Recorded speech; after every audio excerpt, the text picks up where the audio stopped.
What's up everybody, How To Tech back to do a quick unboxing and overview of the Samsung Note 8.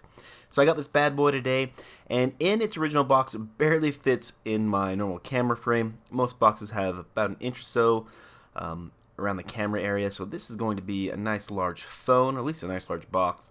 Let's go ahead and get this thing unpackaged. We'll go ahead and rip off the little important tape here. You should probably read that, super important. Once you get that cut, let's go ahead and pop this thing open. Man, I'm pretty stoked about this phone. And there it is in all of its glory. Ooh, it looks nice.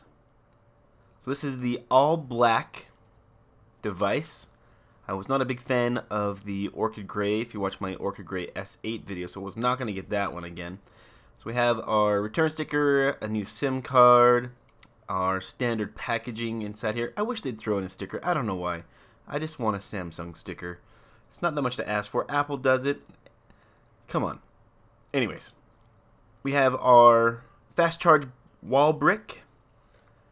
We have our full-size USB to USB-C adapter. We have our micro USB to our USB-C adapter also. And under the little secret compartment here, we have our charge cable, same exact thing we saw with the S8, S8 Plus. Nothing new there. And essentially, really, there's no new accessories to this phone. It's identical to what we saw for the S8, S8 Plus, which is to be expected. We have our AKG headphones with our inline control. And then we also have, as with all notes, some additional S Pen tips and then some additional ear inserts for our headphones. So the device looks pretty nice. It's actually smaller than I thought it was going to be. I thought it was going to be bigger. Let's peel this plastic off. It's one of the best parts of getting a brand new phone. Go ahead and peel that off and get it in its all non-scratched, no dust glory. Perfect. This device is quite nice. So looking at it all the way around, let's do a quick overview of the exterior. We have our volume buttons, our dedicated Bixby button, which I never use, not a big fan of on the S8 Plus. Headphone jack, USB-C, there's a mic, a speaker, and then we have our S Pen down here at the bottom, one of the best features of the Note 8. And it does still have that tactile clicky end that we're come to know and love.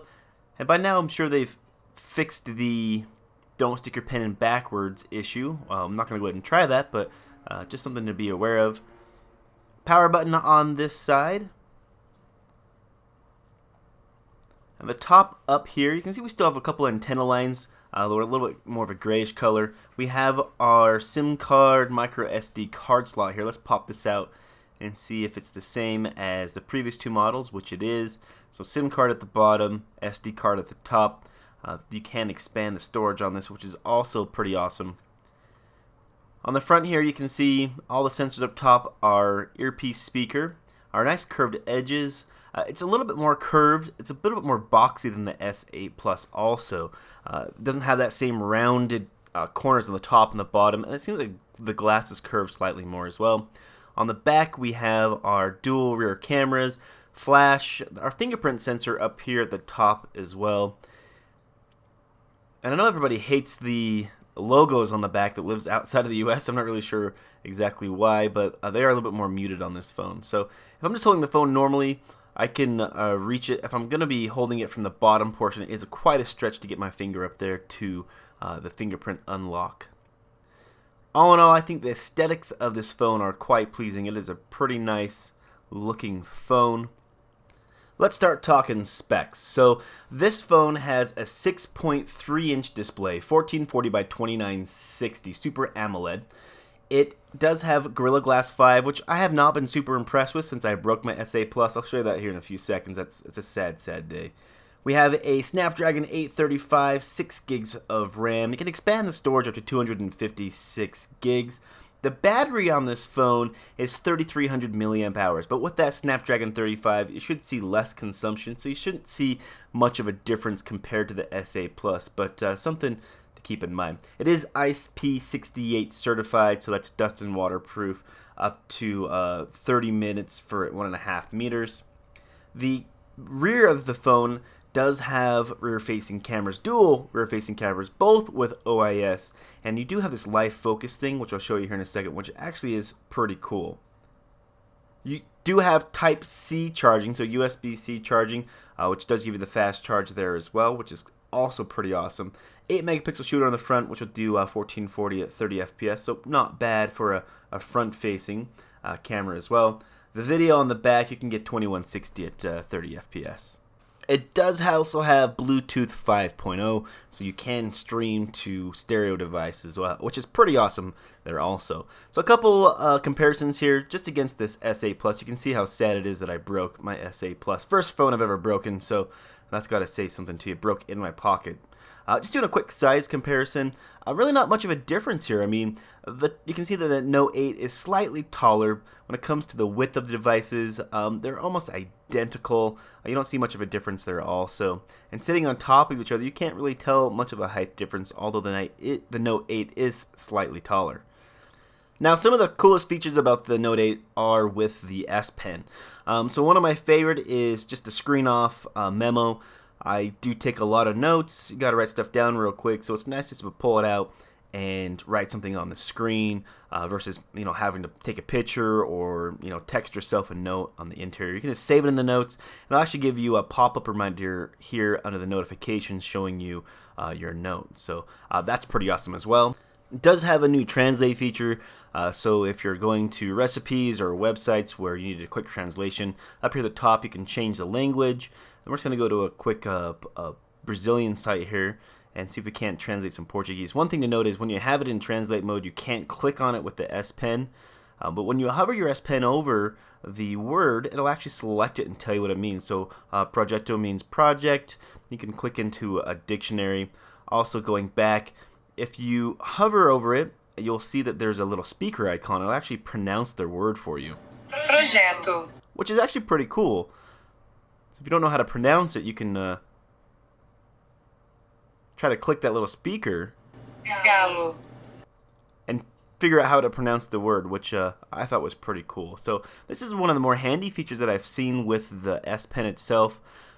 You can still use it to scroll, and if you do it in fairly rapid succession, it's pretty quick, so you can read a little bit of maybe some headlines or sentences, but I don't think it would be great for trying to translate the entirety of a page word by word, but still something that's a bit of a nice upgrade feature for it. Now, one thing that I did think was fairly gimmicky with the S Pen is the little live message.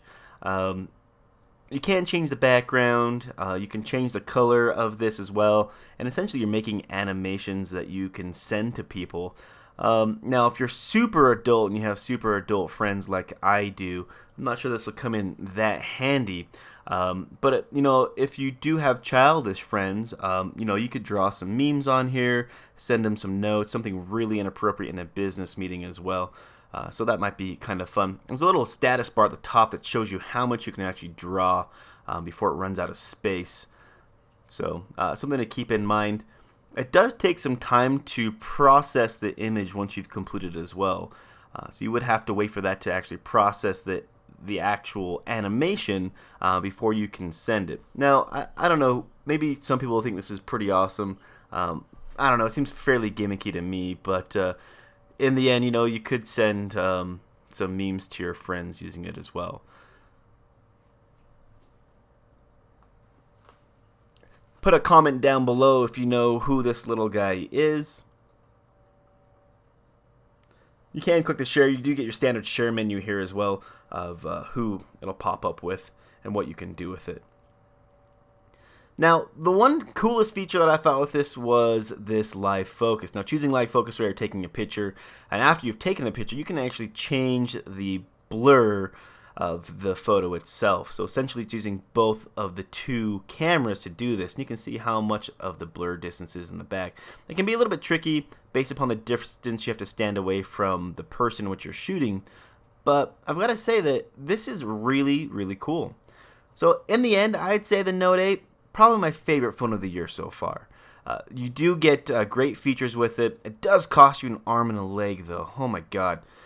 $930 plus tax, and if you get shipping and whatever else, I mean, you could get up there in price. I did get this on the Samsung BOGO deal. You'd have to add a line through T-Mobile, but that was pretty awesome. I mean, it essentially cuts the phone almost in half in price, so something to kind of take a look at.